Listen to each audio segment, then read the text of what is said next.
Dear student, આપણે બંધ enthalpy એટલે બંધ ઉર્જાની વાત કરતા હતા. બંધ તોડવા માટે આપવી પડતી ઉર્જા પણ એ કયા પ્રકારનો અણુ છે એના ઉપર પણ આધાર રાખશે. જેમ કે આપણે પાણી લઈએ તો પાણીની અંદર ઓક્સિજન સાથે 2 હાઇડ્રોજન છે. તો બંધ તોડવા માટે ખર્ચાતી ઉર્જા પ્રમાણિત વાયુરૂપ અવસ્થામાં અણુ હોય ત્યારે 25 તાપમાને આપવી પડતી ઉર્જા. પહેલો બંધ તૂટે એટલે H2O ગેસમાંથી એટલે વાયુરૂપ અવસ્થામાં એટલે પ્રમાણિત એટલે એટોમાઇઝેશન પરમાણુીયકરણ એન્થાલ્પી અણુમાંથી પરમાણુ બનવા માટે ઉર્જા. તો પહેલો હાઇડ્રોજન જશે ત્યારે H અને OH વધે, આ બે ભાગ પડશે. તો ફર્સ્ટ અહીંયા પ્રમાણિત સુપરસ્ક્રિપ્ટ 502 અહીં નિશાની કાંઈ ન એટલે પ્લસ 502 કિલોજૂલ ઉષ્મા ખર્ચાય. હવે OH બની ગયા પછી અહીંથી હાઇડ્રોજન દૂર થાય એટલે O અને H બનશે એટલે OH ગેસમાંથી H ગેસ અને O ગેસ બનશે. ત્યારે એટોમાઇઝેશન એન્થાલ્પી 427 કિલોજૂલ પ્રતિ મોલ છે. તો પહેલા વખતે વધારે આપવી પડી કારણ કે H2O હતો એટલે અહીંથી હાઇડ્રોજન જાય ત્યારે OH સમૂહ સાથે હતો. હવે અહીંથી હાઇડ્રોજન જાય ત્યારે ખાલી ઓક્સિજન છે એટલે એના પર્યાવરણ ઉપર, પર્યાવરણ એટલે આપણો હાઇડ્રોજન અહીંયા OH સાથે કનેક્ટેડ છે, અહીંયા હાઇડ્રોજન ખાલી ઓક્સિજન સાથે છે, એના આધારે ઉર્જા બદલાય છે. એટલે પ્રમાણિત એટોમાઇઝેશન એન્થાલ્પી બંધ ઉર્જાના મૂલ્યમાં તફાવત દર્શાવે છે કે બીજો OH બંધ કંઈક ફેરફાર પામે છે. આ H2O નું બંધારણ હોય તો આની આના ઉપર અસર હોય છે, આ ભાગની, એટલે બંધ એન્થાલ્પી જુદી. પછી આ હાઇડ્રોજન વયો જાય એટલે ખાલી OH વધે. તો અહીંયા ઓક્સિજન અને હાઇડ્રોજન બે પરમાણુ છે એટલે બંધ એન્થાલ્પીમાં ફેર પડશે કારણ કે રાસાયણિક પર્યાવરણ બદલાઈ જાય. અહીંયા પર્યાવરણ એટલે કે એનું બંધારણ. આ H2O માંથી હાઇડ્રોજન જાય છે, આ OH માંથી જાય છે એટલે પર્યાવરણ એટમોસ્ફિયર બદલી ગયું. હવે ઇથેનોલ અને પાણી જેવા અલગ અલગ અણુમાં સમાન OH બંધને લીધે મળતા ઉર્જાના ફેરફાર કારણભૂત હોય છે. આ પાણીની વાત છે.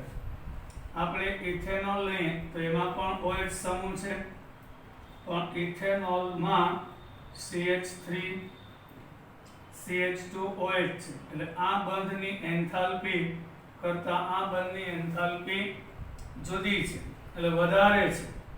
એટલે ઇથેનોલમાંથી O અને H વચ્ચેનો બંધ તોડવો મુશ્કેલ હોય છે પાણી કરતાં કારણ કે પાણીમાં OH સમૂહ છે ત્યારે ઇથેનોલમાં CH3 CH2O સમૂહ છે અને અહીંથી બંધ તૂટે એટલે પર્યાવરણ બંધારણ બદલાઈ જાય તો બંધ એન્થાલ્પી આના માટે જવાબદાર હોય છે. એના વિશે ડિટેલમાં આગળ ધ્રુવીયતાવાળો પોઈન્ટ આવશે ત્યારે ક્લિયર થઈ જશે.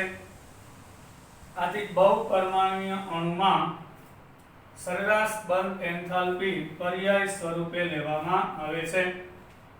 એટલે આ બંધની એન્થાલ્પી અને આ બંધની એન્થાલ્પીનો સરવાળો એને ભાગ્યા 2 એટલે આપણે ઓક્સિજન અને હાઇડ્રોજનના બંધની એન્થાલ્પી લેવી હોય તો આની એન્થાલ્પી અલગ છે, પછી આ દૂર થાયની અલગ છે, તો એ બંને એન્થાલ્પીનો સરવાળો ભાગ્યા 2 એવરેજ લેવામાં આવે છે. એટલે કુલ બંધ વિયોજન એન્થાલ્પી બંધ તોડવા માટે ખર્ચાતી ઉર્જા ના મૂલ્યને તૂટેલા બંધની સંખ્યા વડે ભાંગતા મેળવવામાં આવે છે. તો પાણીમાં તૂટેલા બંધ 1 અને 2 થાય તો બે ઉર્જાનો સરવાળો ભાગ્યા 2 એટલે એવરેજ બંધ એન્થાલ્પી મળે છે. જેમ કે તો O અને પાણીમાં O અને H ની એવરેજ બંધ એન્થાલ્પી કેટલી આવશે તો કે 502 વત્તા 427 એટલે પહેલો હાઇડ્રોજન દૂર કરવા ખર્ચાતી ઉર્જા 502 કિલોજૂલ પ્રતિ મોલ હતી અને બીજો દૂર કરવા 427 હતી એ બેનો સરવાળો ભાગ્યા 2 કરીએ એટલે આપણને પાણીમાં O અને H બંધની સરેરાશ બંધ એન્થાલ્પી 464.5 કિલોજૂલ પ્રતિ મોલ મળે છે. હવે હજી ઉદાહરણ લઉં, મિથેન લઈએ. તેમાં જે કાર્બન હાઇડ્રોજન વચ્ચે 4 બંધ છે, તો પહેલો બંધ તોડવા માટે ખર્ચાતી ઉર્જા એમાંથી CH3 અને H બનશે, પછી CH3 માંથી હાઇડ્રોજન જાય એટલે CH2 અને H બનશે, પછી CH2 માંથી હાઇડ્રોજન જાય એટલે CH અને H બનશે, પછી CH માંથી C અને H બનશે, પછી 1 2 3 અને 4 વખત બંધ તૂટે તો એ ચારેય બંધ એન્થાલ્પીનો સરવાળો ભાગ્યા 4 એટલે કાર્બન હાઇડ્રોજનની એવરેજ બંધ એન્થાલ્પી મળે છે. એટલે બહુપરમાણુય અણુમાં એવરેજ સરેરાશ બંધ ઉર્જા, બંધ એન્થાલ્પી બધું એક જ, બંધ વિયોજન ઉર્જા એક જ, બંધ વિયોજન, બંધ એન્થાલ્પી, એટોમાઇઝેશન એન્થાલ્પી બધું એક જ, બંધ તોડવા માટે ખર્ચાતી ઉર્જા કહેવામાં આવે છે. હવે જેટલી બંધ ઉર્જા વધારે એટલે કે અણુની સ્થાયીતા બંધ ઉર્જાના સમપ્રમાણમાં હોય છે. બંધ તોડવા માટે ખર્ચાતી ઉર્જા જેટલી વધુ એટલી અણુની સ્થાયીતા વધારે ગણાય છે. હવે આપણે વાત કરીએ બંધ ક્રમાંક, મતલબ કે બોન્ડ ઓર્ડર. બે પરમાણુ વચ્ચે રચાતા બંધની સંખ્યાને બંધ ક્રમાંક કહેવાય. સહસંયોજક બંધના આપણે બંધ ક્રમાંક સાદી ભાષામાં કહીએ, બે હાઇડ્રોજન વચ્ચે એક ઇલેક્ટ્રોનની ભાગીદારી છે તો બંધ ક્રમાંક 1 થશે. બે ઓક્સિજન વચ્ચે બે ઇલેક્ટ્રોનની ભાગીદારી છે અને બંધ ક્રમાંક 2 થશે. નાઇટ્રોજનમાં 3 ઇલેક્ટ્રોનની ભાગીદારી છે અને બંધ ક્રમાંક 3 થશે. સહસંયોજક બંધના લુઈસના વર્ણનમાં બંધ ક્રમાંક અણુમાંના બે પરમાણુ વચ્ચેના બંધની સંખ્યા છે. આ અણુ છે, એ અણુમાં રહેલા બે પરમાણુ વચ્ચેના બંધની સંખ્યા, એને બંધ ક્રમાંક કહેવાય.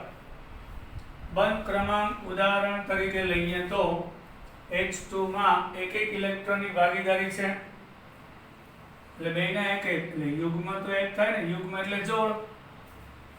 એક ભાગીદારી ઇલેક્ટ્રોન યુગ્મ છે, આ એક ઇલેક્ટ્રોન આનો છે ને એક આનો છે, બેના એક ઇલેક્ટ્રોનની ભાગીદારી છે એટલે એક બંધકારક યુગ્મ થયું ભાગીદારી. અહીં બેના બે ઇલેક્ટ્રોન વપરાય છે એટલે યુગ્મ 2 થયા, જોડ 2 થઈ. બે ભાગીદારી ઇલેક્ટ્રોન યુગ્મ, યુગ્મ એટલે જોડ. અહીંયા એક ઇલેક્ટ્રોનની જોડ છે, જોડ એટલે બે ઇલેક્ટ્રોન, બે જોડ એટલે 4 ઇલેક્ટ્રોન. N2 માં 3 ભાગીદારી યુગ્મ છે એટલે એક યુગ્મ એટલે એક બંધ, બે યુગ્મ એટલે દ્વિબંધ ને 3 યુગ્મ 3 જોડ, બે ઇલેક્ટ્રોનની એક જોડ, આ બે જોડ ને 3 જોડ એટલે બંધ ક્રમાંક અનુક્રમે 1 2 ને 3 છે. એ જ પ્રમાણે કાર્બન મોનોક્સાઇડમાં કાર્બન ઓક્સિજન વચ્ચે 3 ભાગીદાર ઇલેક્ટ્રોન યુગ્મ છે એટલે એનો બંધ ક્રમાંક 3 છે. જો આપણે કાર્બન પાસે 12ની કક્ષામાં ઇલેક્ટ્રોન 4, ઓક્સિજન પાસે 6, બેની ભાગીદારી થઈ ગઈ. પછી આ બે ઇલેક્ટ્રોન અહીંયા આવે, એ કયો બંધ કહેવાય? સવર્ગ સહસંયોજક બંધ બનાવે. તો અહીં કાર્બન ઓક્સિજન વચ્ચે કેટલા યુગ્મ થયા? 1 2 અને 3 એટલે CO માં બંધ ક્રમાંક 3 છે અને તેથી એની બંધ ઉર્જા ડેલ્ટા AH સુપરસ્ક્રિપ્ટ એટલે કે એની બંધ ઉર્જા કહેવાય 946 કિલોજૂલ પ્રતિ મોલ છે, જે દ્વિપરમાણુય અણુ માટેના મૂલ્યમાં સૌથી ઊંચી છે. એટલે કાર્બન ઓક્સિજન વચ્ચે આ ત્રિબંધ ધરાવે અને આ બંધ તોડવા માટે કાર્બન ઓક્સિજન વચ્ચેનો 946 કિલોજૂલ પ્રતિ મોલ, એટલે 1 મોલ કાર્બન મોનોક્સાઇડ હોય તેમાંથી 1 કાર્બન ને 1 ઓક્સિજન છૂટો પાડવા 946 કિલોજૂલ, જે દ્વિપરમાણુય એટલે 2 પરમાણુ વાળા અણુમાં એ સૌથી હાઈએસ્ટ છે. આ બધામાં 2 પરમાણુ છે, તો દ્વિપરમાણુય અણુમાં એ સૌથી વધુ છે. એનો મતલબ કે CO માં બંધ સૌથી વધારે મજબૂત છે. હવે સમ ઇલેક્ટ્રોનીય અણુ અને આયનને સમાન બંધ ક્રમાંક હોય છે. સમ ઇલેક્ટ્રોનીય અણુ કે આયન તેનો બંધ ક્રમાંક એક સરખો હોય છે. અંડરલાઈન કરો. સમ ઇલેક્ટ્રોનીય સ્પીસીસમાં કે આયનમાં બંધ ક્રમાંક સરખો હોય છે, એ આપણે સમજીએ. આપણે ફ્લોરિન લઈએ, F2 જનમ છે, એટલે એક ફ્લોરિનનો પરમાણુ ક્રમાંક 9 એટલે 9 ઇલેક્ટ્રોન, બીજાના 9 એટલે 9 ને 9 18 ઇલેક્ટ્રોન થયા. હવે O2 - 2 લઈએ તો એક ઓક્સિજનના 8 એટલે બેના 8 ને 8 16 અને -2 એટલે બે મેળવેલા એટલે 18 ઇલેક્ટ્રોન થયા. તો F2 અને O2 - 2 એમાં સમ ઇલેક્ટ્રોનીય છે, તો એનો બંધ ક્રમાંક 1 થાય છે. બે ફ્લોરિન લઈએ, બે ફ્લોરિન એની બારમી કક્ષામાં 7 ઇલેક્ટ્રોન, બીજા ફ્લોરિન પાસે પણ 7, બે એક એકની ભાગીદારી કરે એટલે એક ભાગીદારી યુગ્મ થયું. યાનું ગણાય એટલે એકલ બંધ થયો. O2 - 2 ઓક્સિજન પાસે ઇલેક્ટ્રોન 6, એક મેળવીને 7, બીજા પાસે પણ 6 12ની કક્ષામાં, એક મેળવીને 7 એટલે સાતમો ઇલેક્ટ્રોન જોડાય એટલે -1 એટલે O2 - 2 માં બંધ ક્રમાંક 1 થશે. પછી N2CO અને NO+ માં બંધ ક્રમાંક 3 છે, એ પણ સમ ઇલેક્ટ્રોનિક સ્પીસીસ છે. જો આપણે લઈએ N2 લઈએ એટલે એમાં 2 નાઇટ્રોજન, તો 7 ને 7 14 ઇલેક્ટ્રોન થાય. કાર્બન મોનોક્સાઇડ, કાર્બનના 6 ઓક્સિજનના 8 એટલે 14 ઇલેક્ટ્રોન થાય. પછી NO+ લઈએ, નાઇટ્રોજનના 7 ઓક્સિજનના 8 7 + 8 એમાંથી એક બાદ થાય એટલે 15 માંથી એક જાય એટલે 14 ઇલેક્ટ્રોન થશે. એટલે N2CO અને NO+ નો બંધ ક્રમાંક 3 થશે. નાઇટ્રોજનની 12મી કક્ષામાં 5 ઇલેક્ટ્રોન, તો બીજાના 5 છે એટલે 3 જોડ થઈને આ યુગ્મ એટલે 1 જોડ 2 જોડ 3 યુગ્મ જોડ એટલે ત્રિબંધ આવ્યું. હમણાં સમજાયું, કાર્બન પાસે 4 ઇલેક્ટ્રોન, ઓક્સિજન પાસે 6, બેની ભાગીદારી થઈ અને ભાગીદારીમાં બે આના રોકાય એટલે કયો સવર્ગ સહસંયોજક બંધ એટલે અહીં યુગ્મ 3 થયા. NO+, નાઇટ્રોજન પાસે 5, ઓક્સિજન પાસે 6, હવે એક ઇલેક્ટ્રોન ગુમાવે તો હવે 4 થઈ ગયા ને પ્લસ, એટલે બેની ભાગીદારી થઈ. હવે આના બે વિધાયકીઓ બને સવર્ગ સહસંયોજક. ત્યાં 3 યુગ્મ થાય ભાગીદારીના, ત્રણેયમાં ત્રિબંધ હોય છે.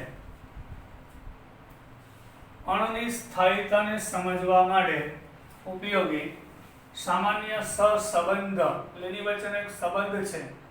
બંધ ક્રમાંકમાં વધારો બંધ એન્થાલ્પીમાં વધારો કરે છે.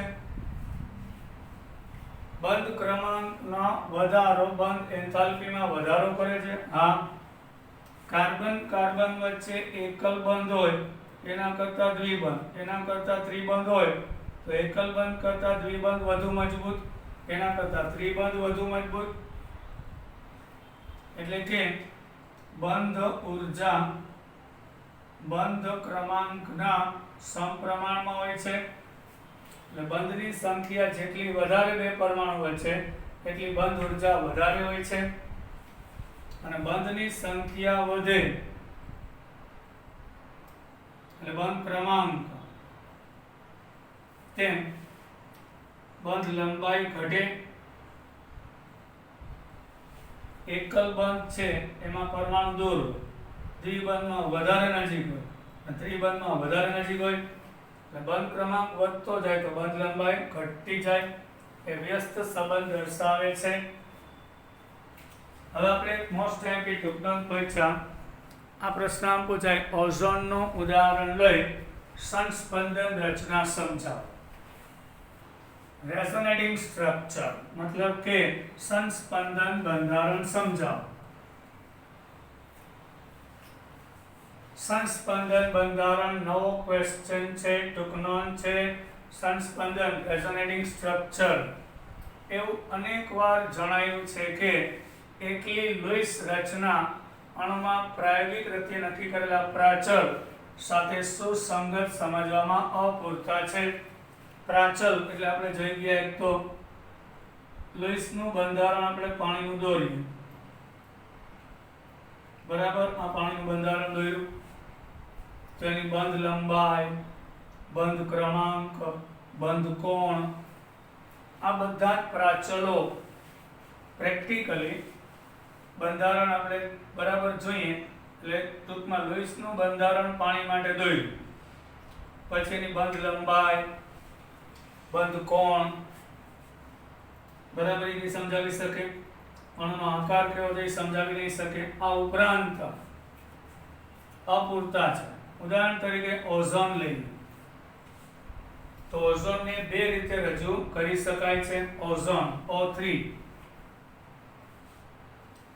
એવું અનેક વાર જણાવ્યું. આપણે જોઈ ગયા હતા લુઈસની ખામી કે લુઈસનો બિંદુ નિરૂપણ અણુનો પ્રાથમિક માહિતી આપે, અણુનો ચોક્કસ ભૌમિતિક આકાર સમજાવી શકતો નથી. તો આ માટે એનું કારણ આપણે ઓઝોનનું ઉદાહરણ લઈને સમજીએ. ઓઝોનની વાત કરીએ, ઓઝોનના બે બંધારણ મળે છે. ઓઝોન એટલે કે O3 એમાં 3 ઓક્સિજન હોય, 2 અને 6 એટલે બધાની બહારની કક્ષામાં 6 ઇલેક્ટ્રોન છે. તો આ ઓક્સિજન લઈને અને આ લઈને તો આના 4 અને 2 અહીંયા આવ્યા. આ જોજો 6 માંથી 2 વાપરા, આ 2 વાપરા, આ 2. અહીંયા આગળ 6 એ 6 એમનેમ છે એટલે અહીંયા બેની ની ભાગીદારી થઈ. આનું અષ્ટક પૂરું. અહીંયા 6 અને અહીંયા હજી 2 બાકી છે, 2 ને 2 4 ને 2 6. અહીંયા સવર્ગ સહસંયોજક બંધ બને, બરાબર. સંપૂર્ણ સહસંયોજક નથી, કયો સવર્ગ અશુદ્ધ સહસંયોજક બંધ થયો. આપણે ફોર્મલ ચાર્જ નિયમનિષ્ઠ ભાર જોતા હતા. આ દાન કરે પ્લસ મેળવીને માઇનસ એટલે આનું અષ્ટક પૂરું, આનું પૂરું. આ પહેલું બંધારણ. એટલે અહીંયા દ્વિબંધ છે, અહીંયા એકલ બંધ. આ રીતે આ 2 ઇલેક્ટ્રોન અહીંયા આપ્યાની સવર્ગ સહસંયોજક બંધ. આને 2 રોયકા, 2 ને 2 4 ને 2 6, 4 ને 2 6, આ 6 એ 6 એમનેમ. અથવા તો આને કરી શકાય, ધારો કે આ સાઈડ 2 ની ભાગીદારી થઈ તો આના 4 બાકી. અહીંયા દાન કરીને સવર્ગ સહસંયોજક બંધ બન્યો.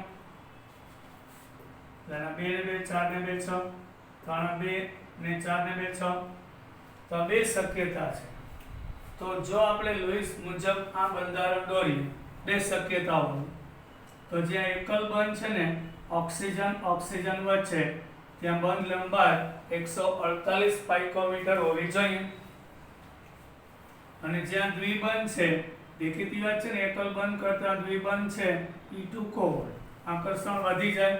અને ભાગીદારીમાં એકલ બંધ છે એ દ્વિબંધ છે, તો આ બંધ લંબાઈ ટૂંકી 121 પાઇકોમીટર હોવી જોઈએ. પણ પ્રેક્ટિકલી સાબિત થયું છે પ્રયોગ દ્વારા ક્ષકિરણ વર્ણપટ પરથી કે ક્યાંય બંધ લંબાઈ 121 નથી અને 148 નથી. એવરેજ બે સાઈડ 128 છે. બધા વૈજ્ઞાનિક વિચારમાં પડી ગયા કે આમ કેમ થાય છે. આ ધારેલા બંધારણ હતા કોના? લુઈસના. એ પરફેક્ટ નથી. પ્રેક્ટિકલી એવું પુરવાર થયું છે કે ઓઝોનમાં બે બાજુ બંધ લંબાઈ સરખી છે, એટલે વૈજ્ઞાનિકે વિચાર્યું કે અણુની અંદર એવું કંઈક બનતું હોવું જોઈએ કે જેના કારણે બંને બંધારણની વચ્ચેનું કોઈ નવું મધ્યવર્તી બંધારણ રચાઈ શકે.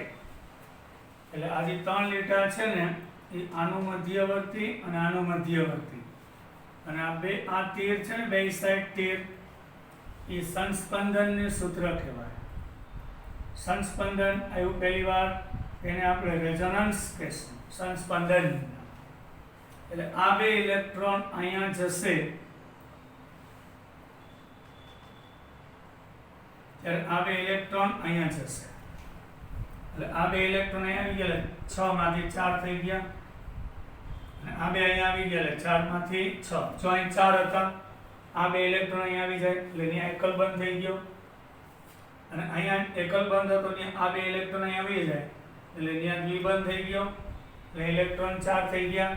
પણ આ ક્રિયા સતત ચાલુ હોય છે, એટલે અહીં એકલ બંધમાંથી આ બે ઇલેક્ટ્રોન અહીંયા જાય એટલે દ્વિબંધ, તો આ દ્વિબંધ તૂટીને આ બે ઇલેક્ટ્રોન અહીંયા ખસી જાય એટલે 6 ઇલેક્ટ્રોન થઈ જાય. આ બે અહીંયા આવી જાય એટલે ત્યાં દ્વિબંધ થઈ જાય, અને આ બે બાજુથી એટલે આ ઘટના સતત. અને કેનોન સેલ એટલે વિહિત ધારેલી રચના છે, અને હાઇબ્રિડ એટલે સંકૃત રચના, એટલે પ્રેક્ટિકલી આ છે. એટલે આ પાઈ બંધ એટલી સ્પીડથી ફરતા હોય કે એકલ બંધમાંથી દ્વિબંધ, દ્વિબંધમાંથી એકલ બંધ થાય એટલે એવરેજ 128 પાઇકોમીટર અંતર જાળવી રાખે છે. એટલે લુઈસના દોરેલા બંધારણ 100% સાચા હોતા નથી. એટલે ઓઝોનના રચના 1 અને રચના 2 ના વિહિત, ઇંગ્લિશમાં એને કેનોન્સિયલ, ધારેલું બંધારણ. વિહિતનો મતલબ થાય ધારેલું, કેનોન્સિયલ ઇંગ્લિશમાં, અને બેયની વચ્ચેનું ત્રીજું બંધારણ એનું સંસ્પંદન બંધારણ, સંકર, હાઇબ્રિડ, એટલે બેયનું સંકૃત, બેયના સમન્વય વાળું સાચું બંધારણ આ છે. બંને રચનામાં ઓક્સિજન વચ્ચે એક એકલ બંધ છે અને એક દ્વિબંધ છે. તો સામાન્ય ઓક્સિજન એકલ બંધ હોય અને દ્વિબંધ હોય તો બંધ લંબાઈ એકલ બંધની મોટી 148 હોવી જોઈએ અને 121 પાઇકોમીટર હોવી જોઈએ. પણ પ્રેક્ટિકલથી આ તો આપણે દોરી ધારેલી રચના, પણ પ્રેક્ટિકલી એવું પુરવાર થયું છે કે ઓઝોનના અણુની બંધ લંબાઈ સરખી છે, એટલે બે બાજુ સેમ છે. એટલે ડોટેડ લાઈન કરીને એટલે પાઈ બંધ સતત બે જગ્યાએ બદલે છે. એટલે ઓઝોનના અણુમાં ઓક્સિજન બંધ લંબાઈ એકલ બંધ અને દ્વિબંધની વચ્ચે, એકલ બંધમાં 148, દ્વિબંધમાં 121, એની વચ્ચેની 128 પાઇકોમીટર જોવા મળે છે. અને આ બંધારણ લુઈસની રચના પરથી રજૂ કરી શકાય નહીં. સંસ્પંદન બંધારણ પ્રેક્ટિકલી સાબિત થયેલું છે. ઓઝોન જેવા અણુ માટે ચોક્કસ રચના દર્શાવવામાં મુશ્કેલી પડતી હોવાને કારણે સંસ્પંદનનો ખ્યાલ દાખલ કરવામાં આવ્યો. એટલે લુઈસના બંધારણ એટલે ખાલી ઇલેક્ટ્રોનની ગોઠવણી, પણ આવી ગોઠવણી કર્યા પછી અહીં દ્વિબંધ સાબિત થાય, અહીંયા એકલ બંધ સાબિત થાય. તો બંધ લંબાઈ છે આપણી ધારણા મુજબ એકલ બંધમાં 148, અહીંયા 121 હોવી જોઈએ, પણ પ્રેક્ટિકલી બે જગ્યાએ 128 છે. એનો મતલબ કે આ પાઈ બંધ છે, આ પહેલો સિગ્મા ને બીજો પાઈ કહેવાય. ત્યાં દ્વિબંધમાંનો બીજો બંધ છે, બે જગ્યાએ સતત બદલે. એટલે લુઈસની જે મર્યાદા હતી એ અમુક અણુ દ્વારા સમજાવી શકાતી નથી, તેમાં સંસ્પંદન દાખલ કરવામાં આવ્યું. સંસ્પંદન એટલે જે લુઈસના ધારેલા બંધારણ હોય, આ લુઈસના બે ધારેલા બંધારણ હતા, તો એ બંનેનું એકબીજામાં રૂપાંતર, એટલે એનું મધ્યવર્તી બંધારણ, એને સંસ્પંદન બંધારણ કહેવાય. ત્યાં બંધ લંબાઈ એક સરખી કેમ? તો કે આ ઇલેક્ટ્રોન સતત બદલાતા હોવા જોઈએ.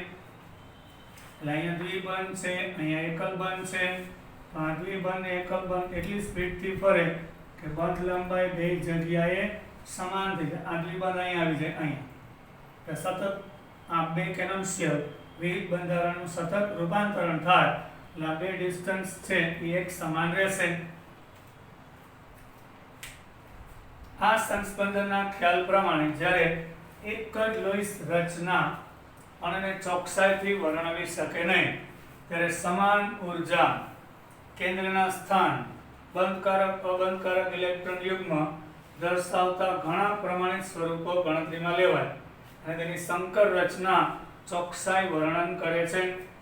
એટલે જ્યારે આપણે લુઈસનું બંધારણ દોરીએ તેમાં બંધકારક ઇલેક્ટ્રોન જો તમે બતાવો બંધકારક ઇલેક્ટ્રોન કેટલા 2 ને 2 4 ને 2 6. અહીંયા પણ બંધકારક ઇલેક્ટ્રોન કેટલા અહીંયા 2 અહીંયા 2 4 ને 2 6. અબંધકારક ઇલેક્ટ્રોન કેટલા 1 2 3 4 5 6 7 8 9 10 11 12. 1 2 3 4 5 6 7 8 9 10 11 12 બરાબર. તો આવા 2 કે 2 કરતા વધારે બંધારણ લુઈસના દોરી એમાં બંધકારક ઇલેક્ટ્રોન અબંધકારક ઇલેક્ટ્રોન સમાન હોવા જોઈએ, સમાન ઉર્જા હોવી જોઈએ અને બે વચ્ચેનું મધ્યવર્તી બંધારણ એનું સંસ્પંદન સૂત્ર રજૂ કરે છે. આમ ઓઝોનના અણુ માટે ઉપર પ્રમાણે બે રચના દર્શાવી તેની સંકર એટલે કે રચના 3 એટલે બેનું મધ્યવર્તી બંધારણ ઓઝોનના અણુની સાચી રચના રજૂ કરે અને સંસ્પંદન સંકર હાઇબ્રિડ પણ કહેવાય. સંસ્પંદન બે શીર્ષવાળા તીર વડે રજૂ કરવામાં આવે છે. એટલે તીર હોય એમાં બંને બાજુ આ સિંગલ શીર્ષવાળું તીર કહેવાય. બંને બાજુ શીર હોય એવા તીર વડે સંસ્પંદનને રજૂ કરવામાં આવે છે.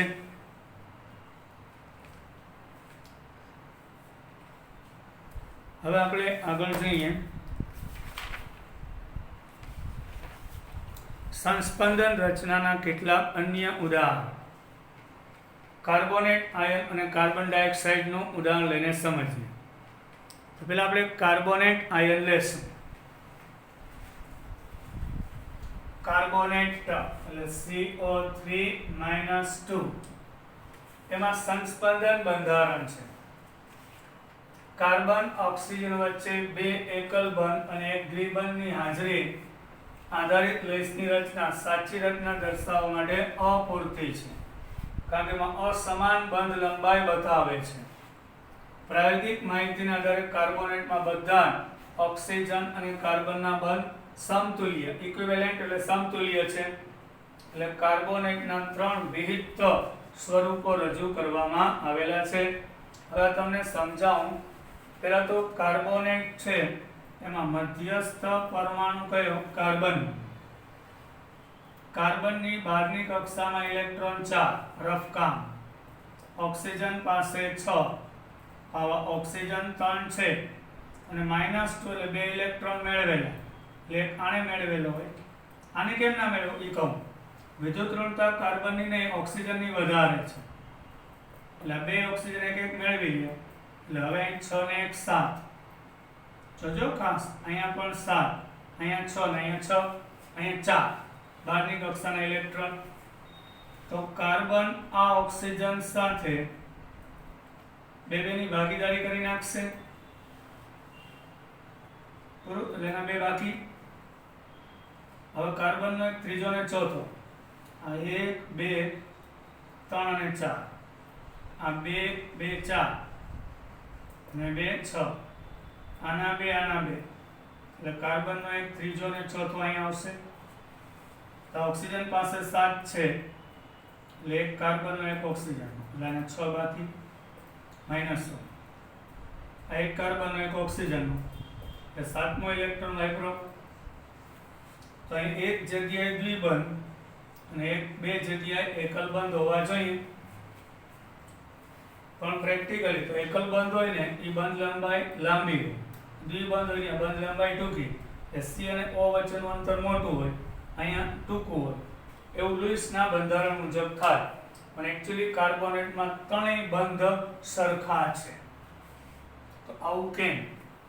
તેના માટે 3 શક્યતાઓ તમને જો બતાવી દઉં. 3 પોસિબિલિટીઝ થશે. કાર્બન ઓક્સિજન એટલે અહીંયા 4 બાકી 2 વપરાય. આ 2 કાર્બન, આ ત્રીજો અને ચોથો. આના 7 હતા, એમાં 7મો ભાગીદારીમાં વાપરો. આના 7 હતા, 7મો વાપરો એટલે પેલું બંધારણ. 6 ને માઇનસ, 6 ને માઇનસ શું કામ? એક મેળવેલો હતો એ. પછી ધારો કે અહીંયા દ્વિબંધ હોય, 3 ને 6. આનો એક ઓક્સિજનનો એક તો માઇનસ 2. અને ત્રીજું આ કાર્બન અહીંયા દ્વિબંધ બનાવે છે, તો આના 4 બાકી. આનો 7મો નાનો 1 માઇનસ અહીંયા 1 2 3 4 7. તો આવા જો C અને O વચ્ચે અહીંયા દ્વિબંધ તો અહીંયા એકલ બંધ, અહીંયા દ્વિબંધ તો અહીંયા એકલ બંધ, અહીંયા દ્વિબંધ તો અહીંયા એકલ બંધ. એ 3 શક્યતા થઈ. કેનોન્સિયલ બંધારણ કહેવાય. પણ અહીંયા દ્વિબંધ હોય ત્યાં બંધ લંબાઈ ટૂંકી હોય, અહીંયા એકલ બંધમાં બંધ લંબાઈ મોટી. એની બદલે બધી જ જગ્યાએ બંધ લંબાઈ સમાન છે. તેનો મતલબ કે આ દ્વિબંધ સતત પોતાનું સ્થાન બદલાવે છે. એટલે આ 2 ઇલેક્ટ્રોન અહીંયા આવશે, એટલે આ 2 અહીં ચાલ્યા જશે. જો આ થઈ ગયું. આ 2 ઇલેક્ટ્રોન અહીંયા જાય એટલે અહીં 6 ઇલેક્ટ્રોન છે, ધ્યાન આપજો. 2 અહીંયા જાય છે એટલે હવે 4 થઈ જશે. આ 2 અહીંયા આવી જાય એટલે બરાબર. હવે આ 2 ઇલેક્ટ્રોન અહીં ખસી જાય એટલે આ મેળવીને માઇનસ થઈ જાય એટલે બંધારણ 1 નું 2 માં રૂપાંતરણ થયું એમ. હવે બીજાનું ત્રીજામાં રૂપાંતર થાય કે રીતે આ 2 ઇલેક્ટ્રોન અહીંયા આવે એટલે અહીં 4 થઈ જાય. બરાબર. અહીં બુક મુજબ સમજાવો. આ 2 ઇલેક્ટ્રોન છે બરાબર. આ 2 ઇલેક્ટ્રોન અહીંયા લીધા છે, અહીં દ્વિબંધ આવ્યું એટલે 6 હતા એમાંથી 4 ઇલેક્ટ્રોન થઈ ગયા. તો આ 2 ઇલેક્ટ્રોન અહીંયા ખસી ગયા એટલે આ મેળવીને માઇનસ થયો. પછી આ કઈ રીતે થશે એની વાત કરીએ આપણે. ધારો કે આ 2 ઇલેક્ટ્રોન અહીંયા જાય છે એટલે અહીં 6 ના 4 થઈ ગયા. તો આ 2 ઇલેક્ટ્રોન અહીંયા આવી જાય છે એટલે મેળવીને માઇનસ. એટલે બંધારણ એટલે ત્રણેય જગ્યાએ બંધ લંબાઈ સરખી છે. તો એના માટે એક નવું દાખલ કર્યું સંસ્પંદન કે આ પાઇબંધ સતત પોતાનું સ્થાન બદલતો હોવો જોઈએ.